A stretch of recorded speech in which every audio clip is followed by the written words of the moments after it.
Querido irmão, graça e paz, seja bem-vindo a esse canal. O audiobook de hoje é Bênção ou Maldição? A escolha é sua, de Derek Prince. Curta, se inscreva e compartilhe o canal para que mais vidas possam ser edificadas. E vamos à leitura. Capítulo 19. Da sombra para a luz do sol. Se seguiu as instruções do capítulo anterior, atravessou uma fronteira invisível. Atrás de si ficou um território ensombrado por maldições de muitos tipos e de muitas origens diferentes. À sua frente está um território iluminado pela luz solar das bênçãos de Deus. Antes de avançar, lembre-se novamente do resumo da lista que Moisés deu em Deuteronômio 28, 2:13. Exaltação, saúde, reprodutividade, prosperidade, vitória, favor de Deus. Isso são tudo partes da sua herança em Cristo, que esperam ser exploradas e reclamadas por si. A repetição destas palavras-chave para si próprio, várias vezes, de preferência em alta voz, poderá ajudá-lo. Por vezes, viver debaixo de uma maldição faz com que seja difícil para uma pessoa imaginar como seria gozar a bênção correspondente. Peça a Deus que torne a sua nova herança algo real e claro para si. Pode ter de repetir estas palavras frequentemente, mesmo várias vezes por dia, até saber de fato que elas são suas. Ao repeti-las, faça uma pausa e agradeça a Deus pelo fato de que cada uma delas faz agora parte da sua herança. Lembre-se que dar graças é a expressão de fé mais pura e simples. Se há muito tempo que se debate com uma maldição sobre a sua vida, pode haver áreas na sua mente das quais as trevas não se dissipam de imediato. Repetir essas palavras positivas que descrevem as bênçãos será como ver os primeiros raios de sol a brilhar no vale escuro e que depois se espalham até iluminarem todo o vale. A transição do território em trevas para o território iluminado pela luz do sol pode tomar muitas formas diferentes. Não há um único padrão igual para todas as pessoas. Algumas pessoas experimentam uma libertação quase instantânea e parecem entrar imediatamente nas bênçãos que a Escritura promete. Para outras igualmente sinceras, pode haver uma luta longa e dura. Quanto mais as pessoas estiveram envolvidas no oculto, mais difícil pode ser a sua luta para escapar. Satanás vê-as como umas presas legítimas e está determinado a não abrir mão delas. Essas pessoas têm de estar ainda mais determinadas a reivindicar o seu direito à liberdade, que foi comprado para elas pelo sacrifício de Jesus. Satanás tem também, pelo menos, algum conhecimento prévio daquilo que Deus preparou para aqueles que escapam da sua opressão. Quanto maiores forem as bênçãos que aguardam uma pessoa, mais determinada será a tentativa de Satanás para não alargar. Vistas à luz do que acima foi dito, como reflexo das bênçãos que estão adiante, as nossas lutas poderão tornar-se uma fonte de encorajamento. Para além e acima destes fatores, somos confrontados com a soberania de Deus. A perspectiva de Deus é diferente da nossa. Ela toma em conta fatores numa situação sobre a qual nada sabemos. Ele cumpre sempre as suas promessas, mas na maior parte dos casos, há duas coisas que ele não revela antecipadamente: a forma exata de como ele irá trabalhar em cada vida e o tempo exato que isso irá levar. Ninguém pode dizer a Deus como ele deve cumprir as suas promessas. Aquilo que devemos fazer é manter uma atitude de confiança firme e inabalável de que Deus se irá mover quando e como ele achar melhor. Temos de olhar novamente para o lado positivo da troca descrita por Paulo em Gálatas 3, 13 e 14. Cristo nos resgatou da maldição da lei, fazendo-se maldição por nós, porque está escrito: maldito todo aquele que for pendurado no madeiro, para que a bênção de Abraão chegasse aos gentios por Jesus Cristo, e para que pela fé nós recebamos a promessa do Espírito. Paulo refere 3 fatos importantes no que diz respeito à bênção prometida. Primeiro, a bênção não é algo vago e indefinido. Ela é bastante específica. A bênção de Abraão. em Gênesis 24:1, é definida a sua extensão. E o Senhor havia abençoado Abraão em tudo. A bênção de Deus cobria todas as áreas da vida de Abraão. Ele tem uma bênção correspondente preparada para cada pessoa que cumprir as suas condições. Segundo, a bênção vem apenas em Cristo Jesus. Ela não pode ser conquistada através dos nossos próprios méritos. Ela é oferecida unicamente na base do nosso relacionamento com Deus, através de Jesus Cristo. Não há qualquer outro canal através do qual a bênção pode fluir para as nossas vidas. Se o relacionamento com Cristo sofreu uma ruptura devido à incredulidade ou desobediência, a bênção irá parar de fluir. Mas, graças a Deus, ela pode ser restaurada de imediato, mediante arrependimento sincero. Terceiro, a bênção é ainda definida como a promessa do Espírito Santo. Em relação a isto, Jesus diz-nos em João 16, 13 e 15: Mas quando vier aquele Espírito da verdade, ele vos guiará em toda a verdade. Ele me glorificará, porque há de receber do que é meu e vou-lo há de anunciar. Tudo quanto o Pai tem é meu. Por isso vos disse que há de receber do que é meu e vou-lo há de anunciar. Que palavras maravilhosas de encorajamento! As três pessoas da Trindade, Pai, Filho e Espírito Santo, estão unidas no seu propósito para partilharem conosco tudo o que foi comprado para nós pelo sacrifício de Jesus. Uma vez que isto é muito maior do que a nossa mente natural é capaz de entender, temos de depender do Espírito Santo para nos guiar à plenitude da nossa herança e para nos mostrar como podemos tomar posse daquilo que Deus providenciou para nós. Em Romanos 8,14, Paulo realça novamente o papel único do Espírito Santo, porque todos os que são guiados pelo Espírito Santo de Deus, esses são filhos de Deus.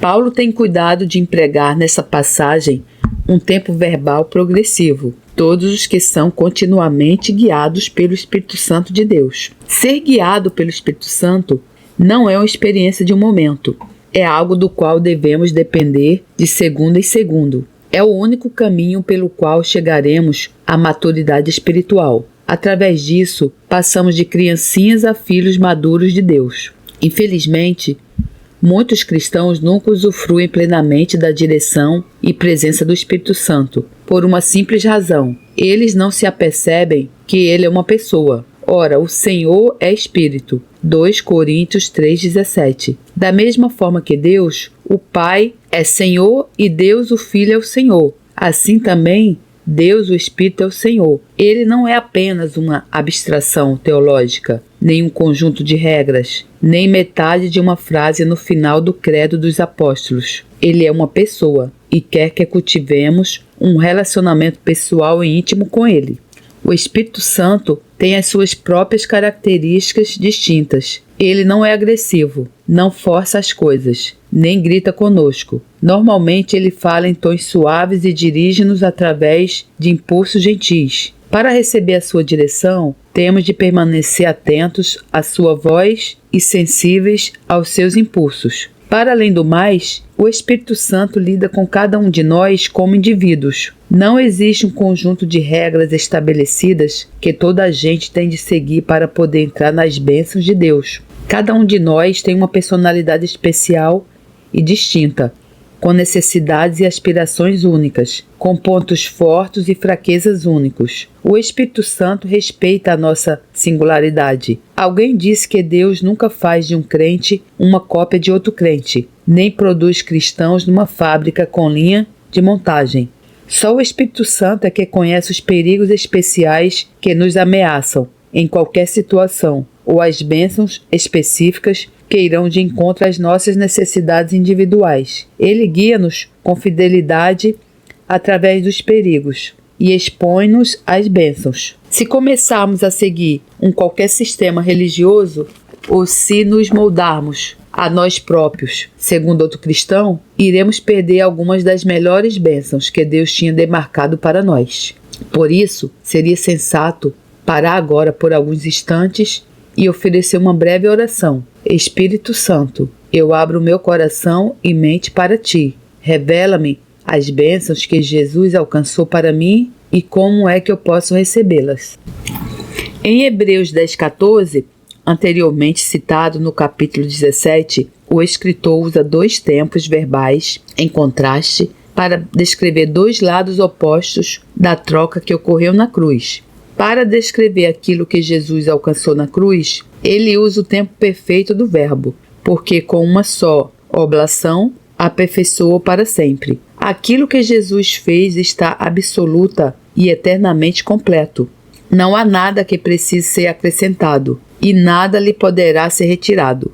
Aquilo que Jesus fez está absoluta e eternamente completo. Não há nada que precise ser acrescentado, e nada lhe poderá ser retirado.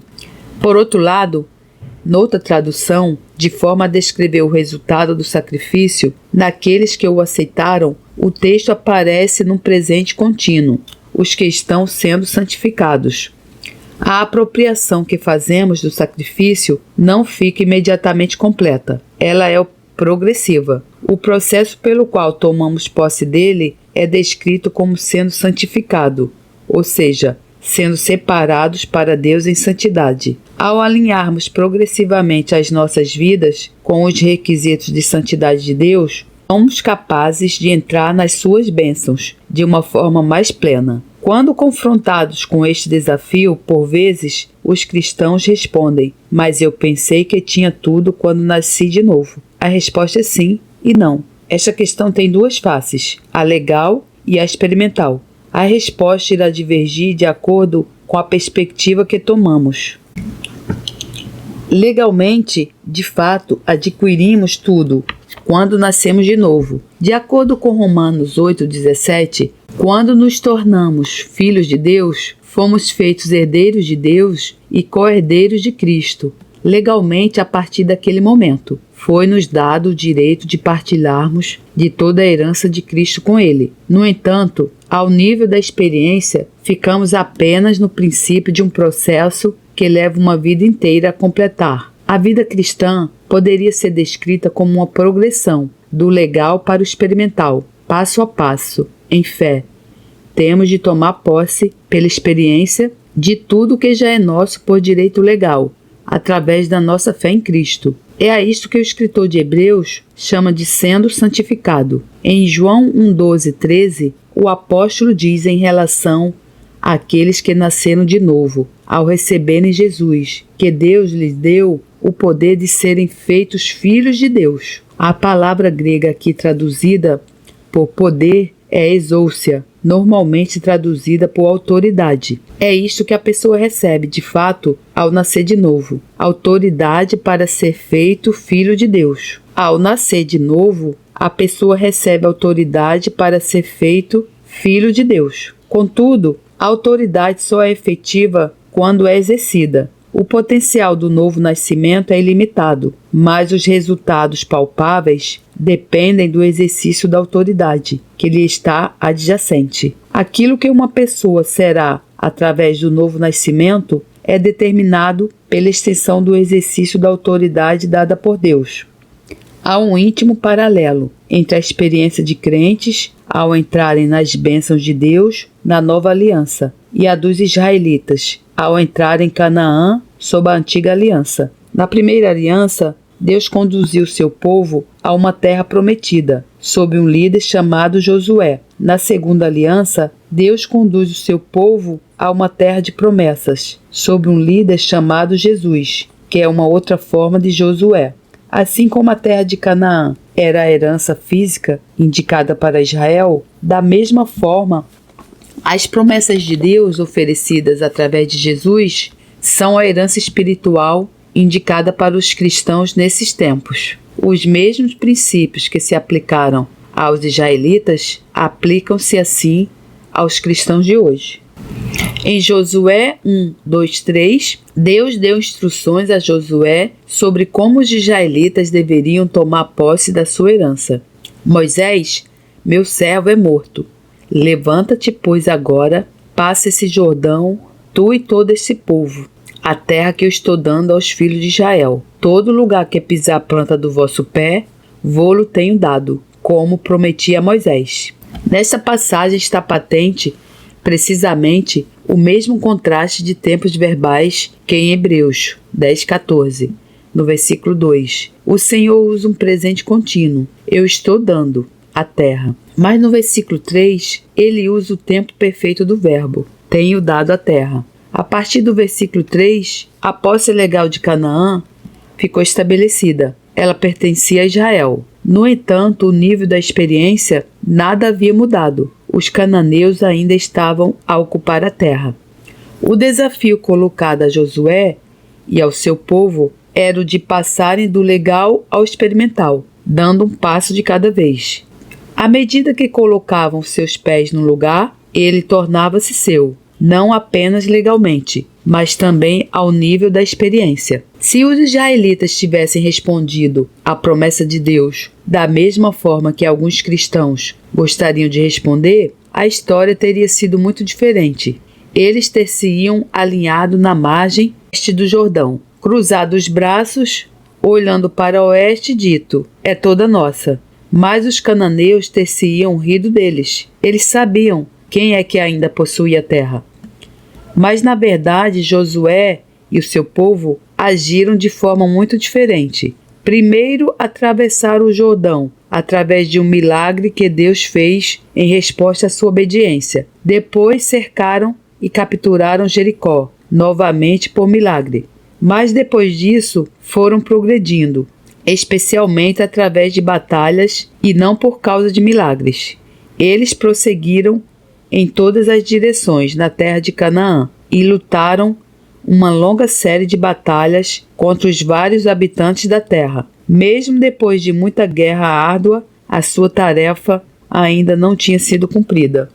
Muito tempo depois, Deus disse a Josué: ainda muitíssima terra ficou por possuir. Josué 13:1. É precisamente com este desafio que nós, crentes no Novo Testamento, nos confrontamos. Passamos do legal ao experimental. Tal como Israel, também nós iremos enfrentar oposição. Irá ser continuamente contestado por forças satânicas.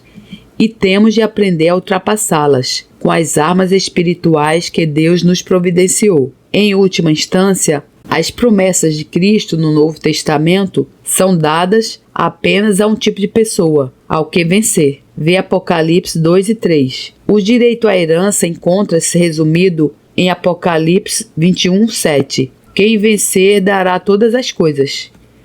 Com o intuito de nos fortalecer e encorajar ainda mais, Deus colocou perante nós o exemplo de Abraão, que é chamado pai de todos nós. Através de Abraão, Deus não estabeleceu apenas a medida da bênção que preparou para cada um de nós, que está em todas as coisas, mas também indicou-nos o caminho que conduz a essa bênção. A vida de Abraão é um exemplo e um desafio em 3 áreas principais: a sua obediência imediata, a sua completa confiança na palavra de Deus e a sua inabalável perseverança. Em Hebreus 11:8, o escritor realça a obediência imediata e inquestionável de Abraão. Pela fé, Abraão, sendo chamado, obedeceu, indo para um lugar que havia de receber por herança, e saiu, sem saber para onde ia. Abraão não pediu qualquer explicação sobre a razão pela qual devia partir, nem qualquer descrição do lugar para onde ia. Ele fez apenas aquilo que Deus lhe tinha dito para fazer imediatamente e sem questionar. Foi esse mesmo tipo de obediência que caracterizou toda a sua vida. Por exemplo, quando Deus ordenou que ele e toda a sua casa fossem circuncidados. Gênesis 17, 9, 14, 23, 27. E mesmo quando Deus lhe disse para oferecer o seu filho, Isaque, como sacrifício, Gênesis 22, 1, 14. Abraão nunca hesitou na sua obediência, nem questionou Deus em relação ao que lhe foi dito para fazer. Em Romanos 4, 16, 21, Paulo refere que quando Deus chamou Abraão de pai de muitas nações, ele só tinha um filho de Agar, uma escrava, enquanto que Sara, sua esposa, há muitos anos que estava estéril.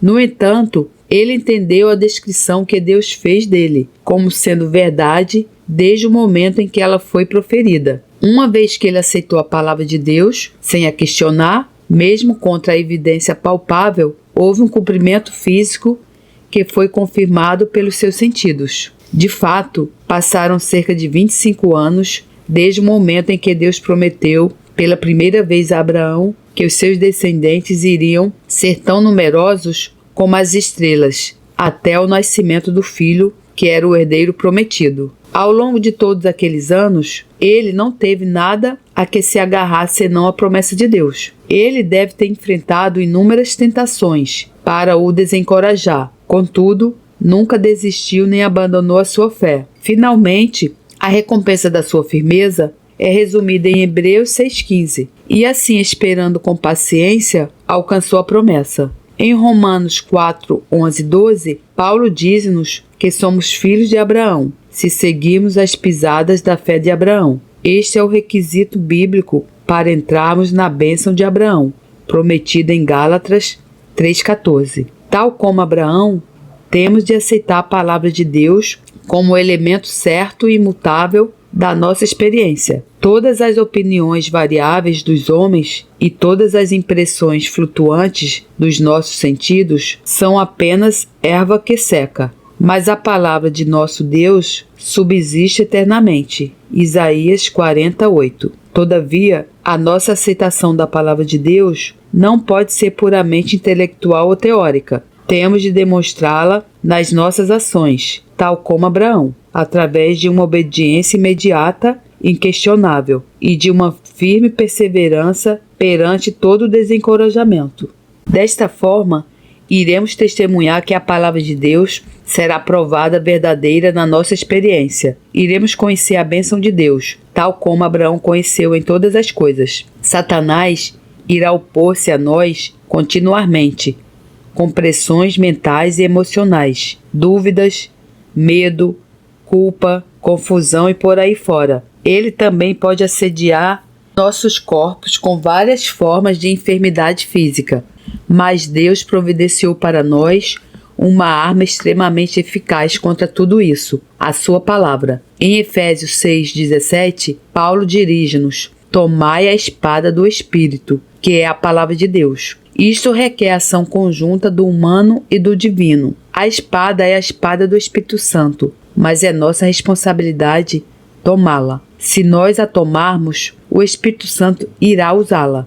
Mas se nós não a tomarmos, o Espírito Santo nada tem para usar. A palavra usada aqui por Paulo para descrever a palavra de Deus é rema, que é principalmente uma palavra falada. Ela só é eficaz quando proferida por lábios que creem. Paulo não está a falar da Bíblia nas nossas prateleiras ou nas nossas mesas de cabeceira. Ele está a falar da Bíblia quando é usada pelos nossos lábios e proferida com uma fé ousada. O nosso grande padrão no uso desta espada é o próprio Senhor Jesus, tal como ele demonstrou ao ser tentado por Satanás no deserto.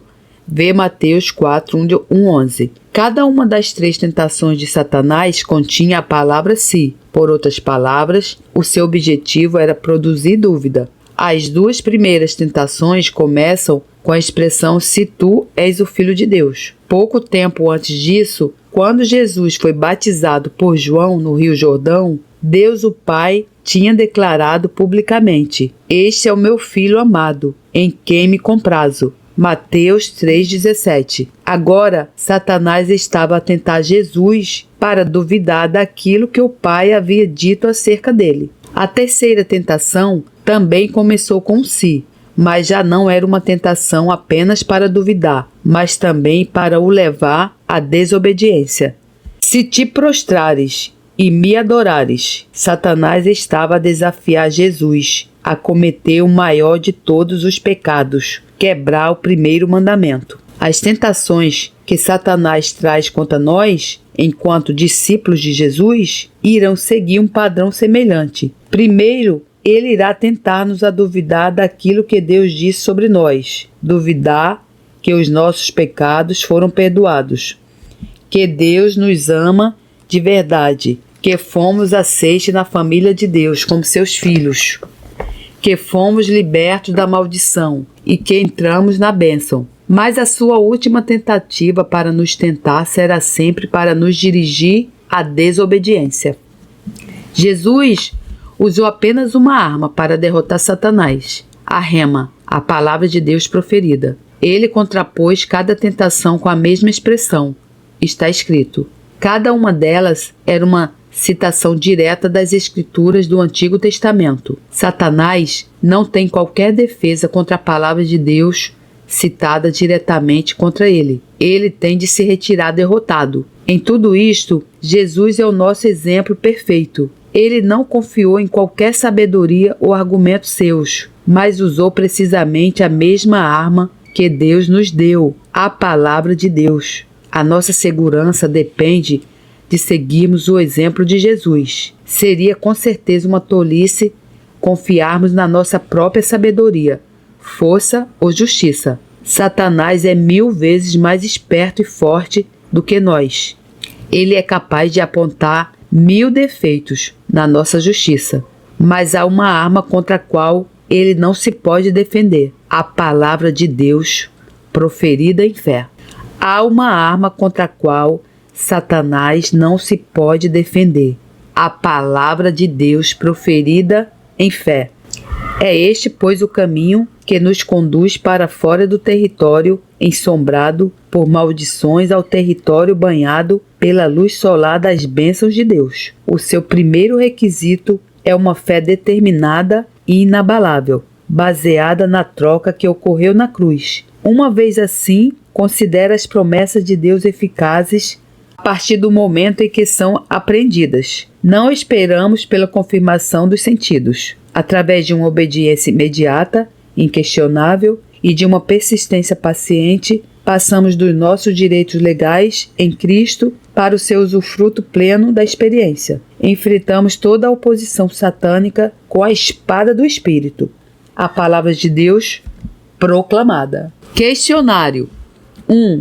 Qual é a mais simples e pura manifestação de fé? 2. Nomeie 2 coisas que Deus não revela com antecedência no manter das suas promessas. 3. Quais são os 3 fatos importantes acerca da bênção prometida, de acordo com Gálatas 3, 13 e 14. 4. Muitos cristãos não gozam completamente a orientação e o companheirismo do Espírito Santo, porque não conseguem perceber que ele é uma tracinho. 5. Quais são as 3 principais áreas nas quais a vida de Abraão representa tanto um exemplo quanto um desafio? 6. Qual foi a única arma que Jesus usou para derrotar Satanás? Aplicação na vida. 1. O que pode fazer para cultivar um relacionamento pessoal com o Espírito Santo? 2. Já alguma vez usou a palavra de Deus para derrotar Satanás? Versículo para memorizar. Ele nos tirou do poder das trevas e nos transportou para o reino do seu Filho amado. Colossenses 1,13. Proclamação de fé. Pai, agradeço-te e louvo-te por me teres qualificado para participar na herança dos santos. Ver Colossenses 1,12.